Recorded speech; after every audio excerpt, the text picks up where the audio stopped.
Marius, j'espère que vous allez bien, en tout cas moi ça va nickel.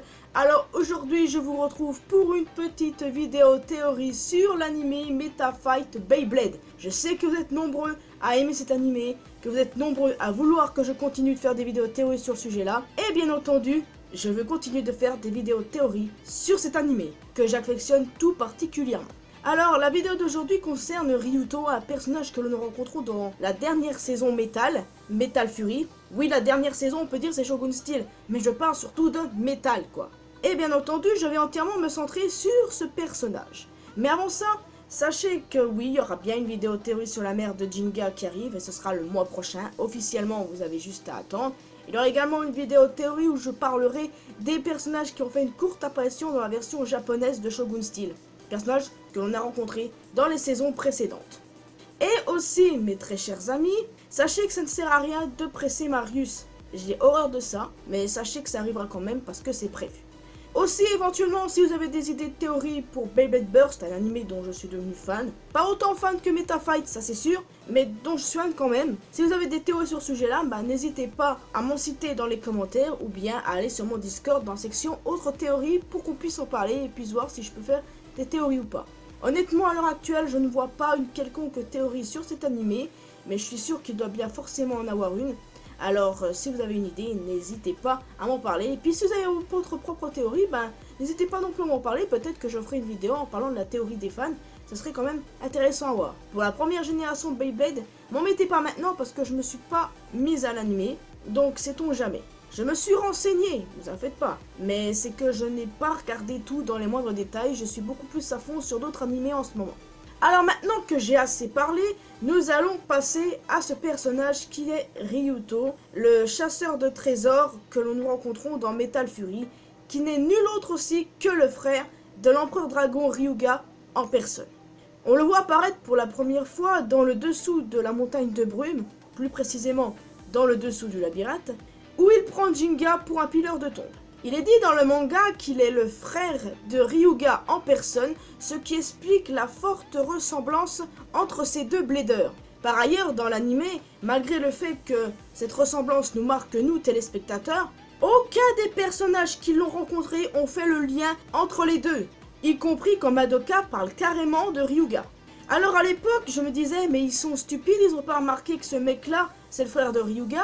Mais après je me suis dit peut-être qu'ils ont remarqué mais que c'était pas trop le moment d'en parler ou qu'ils ont fait le rapprochement après. Ou peut-être simplement même que Ryuto était trop sociable pour pouvoir être le frère de Ryuga et que certains ne voulaient pas y croire. Ça aussi c'est possible.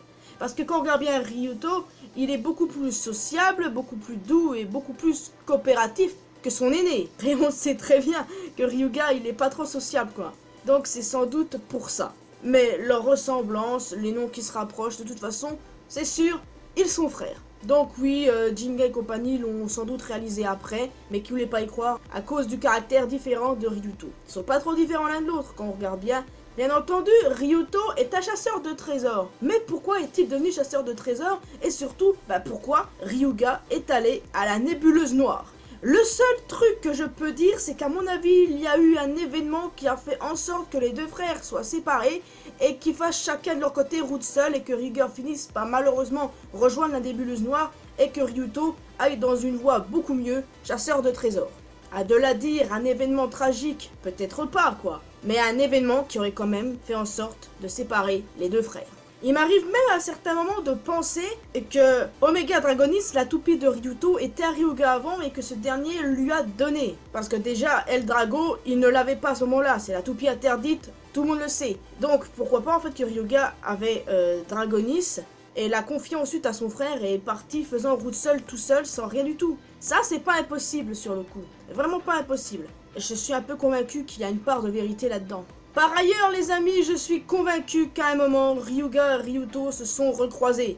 Quand Ryuto entend la première fois le nom Jinga, il dit « Ah, c'est ce Jinga-là » alors que quand il l'a affronté, il ne l'a pas reconnu. Pourtant, Jinga est hyper connu partout depuis l'ultime bataille et le championnat du monde. Mais Ryuto ne l'a pas reconnu, il l'a pris pour un pilleur de tombe. Et quand il entend son nom, il dit « Ah tiens, ce Jinga-là » Donc ce serait pas étonnant que Ryuga ait recroisé son frère et qu'il lui ait parlé de Jinga. Et encore plus fort les amis, comment Ryuto aurait eu connaissance des fragments d'étoiles? Ryuga, oui, exactement, le seul et l'unique. Moi, je suis 100% convaincu qu'ils se sont recroisés à un moment, qu'ils ont certes parlé, mais qu'après, ils ont refait route seuls, quoi. J'aime me dire qu'ils se sont croisés pour ces bonnes raisons-là.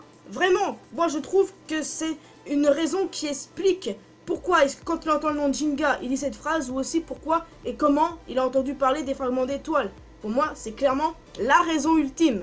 Et puis, sachant que Kenta suivait H24 Ryuga, peut-être que ce dernier a également rencontré Ryuto. Ce qui est juste dommage, les amis, c'est qu'on n'ait pas plus d'informations, qu'on ne sache pas réellement le rapport qu'avaient les deux frères. J'aurais personnellement aimé qu'on en sache un peu plus sur leur relation passée. C'est dommage, quoi, qu'il n'ait rien dit à propos de leur rapport dans l'animé. Donc, ce serait pas étonnant qu'ils se soient recroisés alors que Ryuga se balade un peu partout. Vous voyez ce que je veux dire? Vous avez parfaitement compris. Après, pourquoi est-ce que Ryuto est devenu chasseur de trésors? Peut-être est-ce une passion, peut-être est-ce de famille. En tout cas, je serais beaucoup plus tenté de dire que c'est une passion. Alors, pour faire un petit récapitulatif, je pense que Ryuga et Ryuto se sont recroisés. Ryuga a parlé à Ryuto de Jinga, il lui a parlé des fragments d'étoiles, ce qui explique pourquoi il est au courant pour ça, et que quand il entend seulement le nom de Jinga, il réalise qui il est. Pas avant quand il l'affronte alors que Jinga est hyper connu, donc ce qui prouve que Ryuto est coupé du monde en tant que chasseur de trésors. Ensuite, le fait que Jinga et compagnie n'aient pas fait rapprochement entre Ryuga et Ryuto est sans doute pour la raison qu'ils l'ont fait mais qu'ils n'ont rien dit, qu'ils l'ont fait bien plus tard, ou qu'ils l'ont déjà fait avant mais qu'ils n'en ont pas parlé, parce que pour eux c'était inimaginable que Ryuto soit le frère de Ryuga, parce que Ryuto est plus sociable que lui. J'aime me dire ça en tout cas.